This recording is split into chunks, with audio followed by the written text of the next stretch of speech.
പ്രിയ സുഹൃത്തുക്കളെ, നമ്മുടെ രാജ്യത്ത് മാത്രമല്ല രാജ്യങ്ങൾ ഇങ്ങനെയൊക്കെ ആകും ഉന്നത സ്ഥാനീയരായ ആൾക്കാരെ നമ്മൾ വളരെയധികം ബഹുമാനിക്കുകയും ആദരിക്കുകയും ഒക്കെ ചെയ്യുന്നു.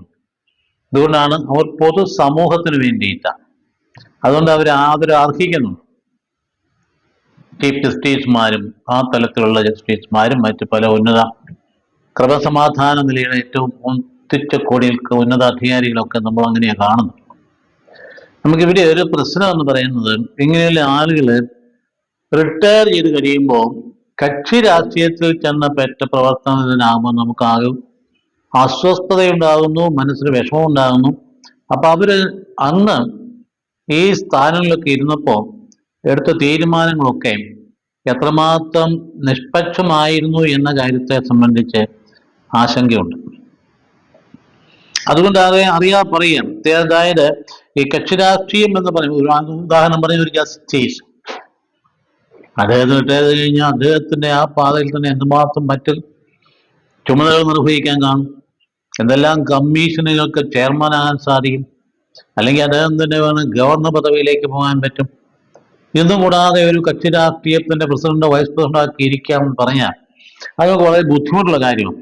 അപ്പൊ അതുകൊണ്ട് ഇങ്ങനെയുള്ള കാര്യങ്ങളെ സംബന്ധിച്ച് ഈ നമുക്ക് ഒരു ധാരണ ഉണ്ടാകും നല്ലതാണെന്ന് എനിക്ക് തോന്നുന്നു. ഉന്നത സ്ഥാനീയത്തിൽ ഉള്ളവരും ഈ പാർട്ടി പ്രവർത്തകരും ഒക്കെ പൊതുവായി നൽകപ്പെട്ടിരിക്കും ഇങ്ങനെ മഹനീയമായ വ്യക്തിത്വങ്ങളെ അവമതിക്കുന്ന രീതിയിലേക്ക് തരം താഴ്ത്തരുത് എന്ന് പറയാൻ ഒരു താല്പര്യമുണ്ട്. അതായത് ഉദാഹരണം പറഞ്ഞാൽ, ഈ മറ്റൊരു ഒരു പോലീസ് ഉദ്യോഗസ്ഥൻ ഉയർന്ന സ്ഥാനത്തിരിക്കുന്നയാൾ, അദ്ദേഹം രാജിവെച്ച അല്ലെങ്കിൽ ഉടനെ തന്നെ ഒരു കക്ഷി രാഷ്ട്രീയത്തിൽ ചെന്ന് വരികയെന്ന് വിചാരിച്ചു പട്ടി വക്താവായിട്ട് പോകാം. ഇപ്പൊ നമ്മൾ ചിന്തിക്കുന്നത് അങ്ങനെ, അദ്ദേഹം ഇങ്ങോട്ട് ചാഞ്ഞിരുന്നയാളാണല്ലോ.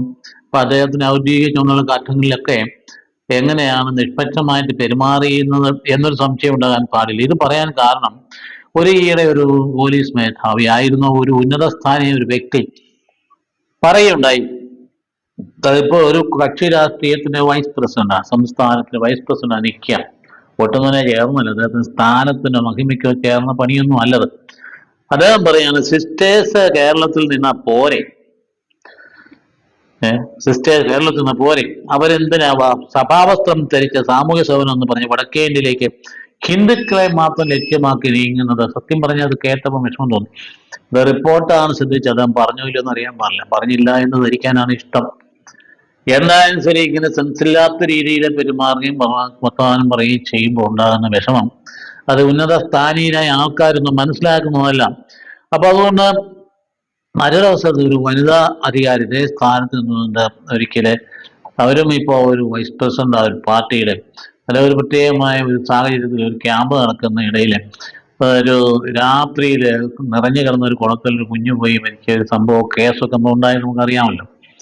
അവരുടെ അവിടെ എത്തി കഴിഞ്ഞപ്പോൾ തന്നെ കാര്യങ്ങൾ അവർ വിവരിച്ചന്നുണ്ടായിരുന്ന വൈദികൻ, ആ വൈദികന് കാര്യം വിവരിച്ച് പറഞ്ഞിട്ട് ഒട്ടത്തടിച്ച പോലെ മുഖത്ത് നോക്കി, നിങ്ങൾ ഇങ്ങനെ പറയുന്നതൊന്നും ശരിയല്ല, നിങ്ങളുടെ മാപ്പാപ്പ ഇങ്ങനെ ലോകം മുഴുവൻ പറഞ്ഞാൽ മാപ്പ് പറഞ്ഞ് നടക്കാം, നിങ്ങളവിടെ വേലക്കാരിയുടെ അവിഹിതം എന്ന് പറഞ്ഞത് വെച്ച് കണ്ടുകൊണ്ടിരുന്ന വെള്ളത്തിലിട്ടോ അല്ലെങ്കിൽ മുഖത്തടിച്ചു വരും സംസാരിക്കും. ഈ കക്ഷി ഇപ്പോൾ പാർട്ടിയുടെ വൈസ് പ്രസിഡന്റാന്ന് ഓർക്കണം. അപ്പൊ അന്ന് ആ ഉള്ളിൽ വൈദിക വിദ്വേഷം പേറിക്കൊണ്ടിരുന്നോണ്ടല്ലേ അദ്ദേഹത്തെ അറസ്റ്റ് ചെയ്ത് കൊണ്ടുപോയി പാതിരാവരെ മറ്റിരുന്നിട്ട് പിന്നീട് നേരിട്ട് ആഭ്യന്തരമന്ത്രിയുമായി ബന്ധപ്പെട്ടാണ് വിടുവിക്കാനിടയായി. അന്നേരം പുറ്റത്തോടെ നിങ്ങൾക്ക് സ്വാധീനമുണ്ടല്ലോ എന്ന് പറയാൻ ഇടയായി. ഇപ്പൊ ആ കേസ് ഇപ്പോൾ നിൽക്കാവുന്ന കാര്യം ഓർക്കണേ. അപ്പൊ അങ്ങനെയുള്ള വ്യക്തികളൊക്കെ വീണ്ടും ഒരു പാർട്ടിയുടെ വൈസ് പ്രസിഡന്റ് ഒക്കെ ആയിരുന്നു നിൽക്കുന്നു എന്ന് പറയുമ്പോൾ വാസ്തവത്തില് ഈ വ്യക്തി അന്നേ വൈദിക വിദ്വേഷിയായിരുന്നു, ചില പാർട്ടികളോട് താതാത്മ്യപ്പെട്ടിരുന്നു എന്നൊക്കെ മനസ്സിലാക്കാനായിട്ട് ഇടയാകുന്നുണ്ട്.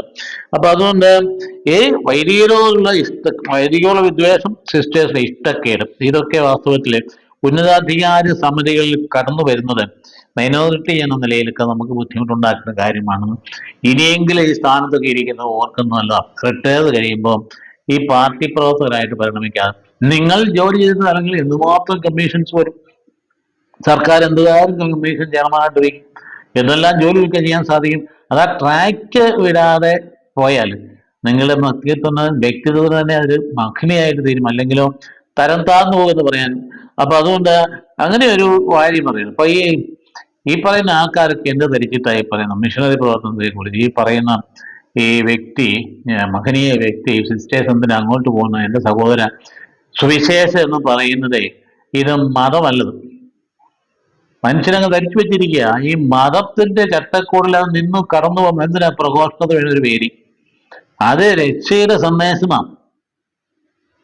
അത് മനുഷ്യന് വേണ്ടി പറയുന്ന ക്രൈസ്തവ പോലെ അംഗങ്ങൾക്ക് വേണ്ടി മാത്രമൊന്നുമില്ല, ലോകം മുഴുവനുള്ള സർവർക്കും വേണ്ടിയിട്ടാണ്. അത് ഉള്ളിൽ തട്ടിയിട്ടുള്ള ആൾക്കാർക്ക് പ്രഘോഷിക്കാതിരിക്കാൻ പറ്റില്ല. ആകാശനീതി മനുഷ്യന്റെ ഇടയിൽ മനുഷ്യന്റെ രക്ഷയ്ക്കായിട്ട് യേശു എന്ന നാമമല്ലാതെ മറ്റൊരു നാമം വയ്ക്കപ്പെട്ടിട്ടില്ല എന്ന് ഹൃദയത്തിൽ വിശ്വസിക്കുന്ന ആളിന് അതെങ്ങനെ പ്രഘോഷിക്കാതിരിക്കുന്നു? അതിനൊരു മതമേ അല്ലത്. അതുപോലെ തന്നെ അതുകൊണ്ട് തന്നെയാണ് ഈ ആരംഭത്തിൽ തന്നെ മനുഷ്യന്റെ അജ്ഞതയിൽ നിന്ന് മാറ്റിയെടുക്കാൻ വേണ്ടിയിട്ടാണ്. അതിന്റെ ഏറ്റവും വലിയ അടിമത്വം അജ്ഞതയാണല്ലോ. സർവകലാശാലകൾ ഉണ്ടാക്കിയത് ആരാ? ഈ സുവിശേഷ പ്രഘോഷകർ തന്നെയാണ്. ലോകത്തിലുള്ള ഇന്നും സർവം കാണുന്ന വലിയ സർവശാലകളൊക്കെ രൂപം കൊള്ളത് അങ്ങനെയാണ്. ഇന്ന് വലിയ കേമത്തിൽ പറയുന്നൊക്കെ ഉണ്ടല്ലോ സർവശാലകളെ കുറിച്ച്. അതെങ്ങനെ ഉണ്ടായതും അന്വേഷിക്കുന്നതല്ല. അതുപോലെ ശാസ്ത്രജ്ഞന്മാർ എത്രയോ പേര്, ഐസക് ന്യൂട്ടൺ ആലോചിച്ച് നോക്കി, അദ്ദേഹം ഒരു ഗ്രന്ഥത്തിന് വ്യാഖ്യാനം വരെ എഴുതിയ വേദപുസ്തകത്തിലെ. അതുപോലെ തോമസ് ആൽവ എഡിസൺ, ഇതൊക്കെ എന്താ? അവരൊക്കെ ജീവിതത്തെ സ്വാധീനിച്ച മതമല്ല, സുവിശേഷം എന്ന് പറയുന്ന ദൈവികമായ സന്ദേശമാണ്. അപ്പൊ അതുകൊണ്ട് ഈ അടിമപ്പണിയിൽ നിന്ന് മനുഷ്യനെ സ്വതന്ത്രമാക്കുന്ന ഏറ്റവും വലിയ ശക്തി വിശേഷമാണ് സുവിശേഷം. അപ്പൊ അതല്ലേ ഇപ്പം ജാതി വ്യവസ്ഥയ്ക്ക് അടിപ്പെട്ടുകൊണ്ട് ജീവിക്കുന്ന ഒരു വിഭാഗം ഉണ്ടായിരിക്കും ചിന്തിക്കുന്ന ആളുകൾ ധാരാളമുണ്ട്. ആ വരേണ്യ വിഭാഗത്തിന് ആളുകൾ ഇവിടെയുണ്ട്. അതുകൊണ്ട് ഇങ്ങനെ കൂലി കൊടുക്കാതെ അടിമപ്പണി ചെയ്യിപ്പിക്കുന്ന കുറെ വിഭാഗത്തെ വിദ്യാഭ്യാസത്തിലൂടെ അവരുടെ വ്യക്തിത്വത്തെക്കുറിച്ചുള്ള ബോധം നൽകി കഴിയുമ്പോൾ ശത്രുക്കൾ ഉണ്ടാവും. അത് ഞങ്ങൾക്ക് പേടിയൊന്നുമില്ല. ആരംഭത്തിലെ ശത്രുക്കൾ ഉണ്ടായിരുന്ന സുവിശേഷ പ്രഘോഷത്തിന്. അതുകൊണ്ട് ഈ സുവിശേഷം എന്ന് പറയുന്നത് പറയുടെ കീഴിൽ വെക്കാനുള്ളതാണ്, പീഠത്തിന്മേൽ വെക്കാനുള്ളതാണ് ഞങ്ങളുടെ ഭാഗത്തും പറഞ്ഞിരിക്കുന്നത്. അതുകൊണ്ട് ഈ പൗരാവകാശമല്ലേ, സഞ്ചാര സ്വാതന്ത്ര്യം, അതല്ലെങ്കിൽ ഏതെങ്കിലും വസ്ത്ര സ്വാതന്ത്ര്യം, അല്ലെങ്കിൽ ആ കാര്യങ്ങളൊക്കെ പൗരാവകാശത്തിൽപ്പെട്ടതല്ലേ. മദർ തെരേസ എന്താ ബംഗ്ലാദേശിലേക്ക് പോകാനെന്ന് ചോദിക്കുന്നത് കേട്ടോ ഒരു പാവം സഹോദരി. ചുമ്മാ വെറുതെ നുണ പറയാം. ബംഗ്ലാദേശിൽ എൻ്റെ 13 ഹൗസുകളുണ്ട് മദർ തെരേസ. ഇപ്പോൾ അവർ പ്രസംഗം എത്തിയപ്പോൾ ചക്രിയായിട്ട് പറയുകയാണ് ഇത് ബംഗ്ലാദേശിലേക്ക് എന്താ പോകാമെന്ന്. അതുകൊണ്ട് കാര്യത്തെ സംബന്ധിച്ച് മനസ്സിലാക്കേണ്ട ഒരു കാര്യം, സർക്കാരാണല്ലോ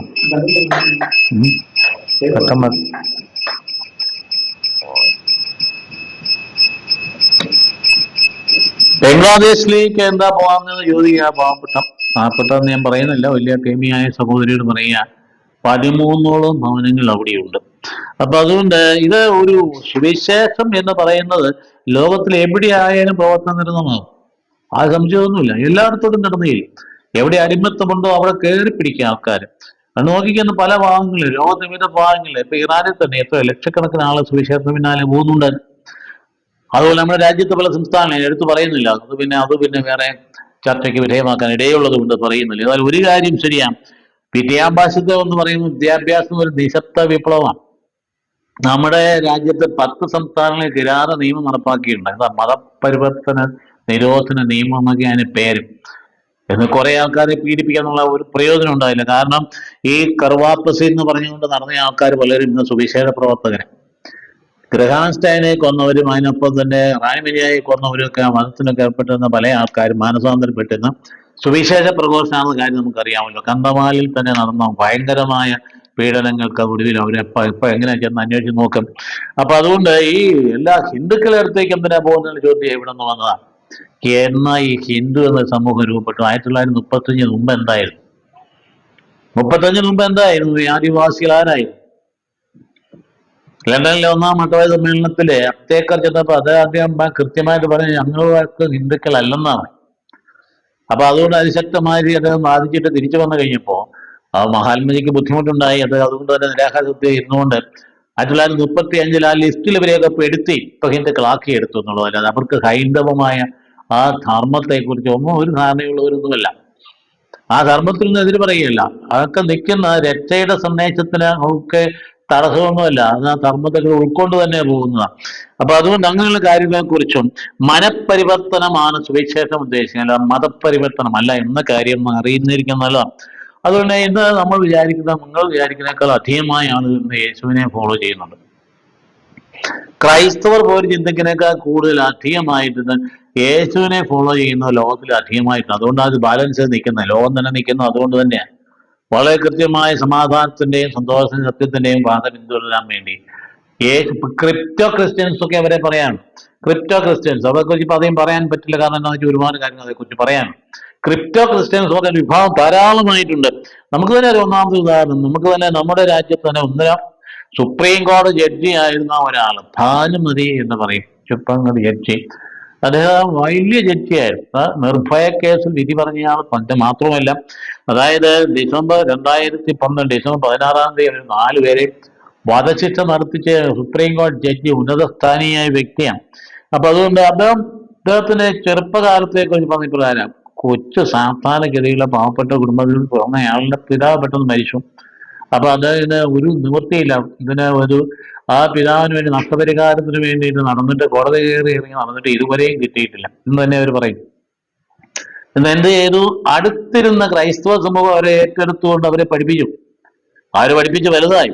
അപ്പൊ അവരോട് ആരും മതപരിവർത്തനം ചെയ്യാൻ ഒന്നും പറഞ്ഞില്ല. അവരെ പഠിപ്പിച്ച വളരെ മിടുക്കിയായിട്ട് വളരെ ഭംഗിയായത് 1988 അവരെ മുൻസിഫ് അവിടെ സെഷൻ ജഡ്ജി ആയിട്ട് തീർന്നു. 2003 അവര് ഹൈക്കോടതി മദ്രാസ് ഹൈക്കോടതി ജഡ്ജിയായി. 2014 ജാർഖണ്ഡ് ചീഫ് മിനിസ്റ്ററായും ചീഫ് ജസ്റ്റിസായി. 2020 ജൂലൈ 19 റിട്ടയർ ചെയ്യുന്നതിന് മുമ്പ് 2012 തൊട്ട് സുപ്രീം കോടതി ജഡ്ജിയായിരുന്നു. ആലോചിച്ച് നോക്കി എത്ര ഉന്നതമായ സ്ഥാനത്ത് ആ വ്യക്തി കടന്നു ചെന്നു. അത് വളരെ മനോഹരമായ സുന്ദരമായ ജീവിതം.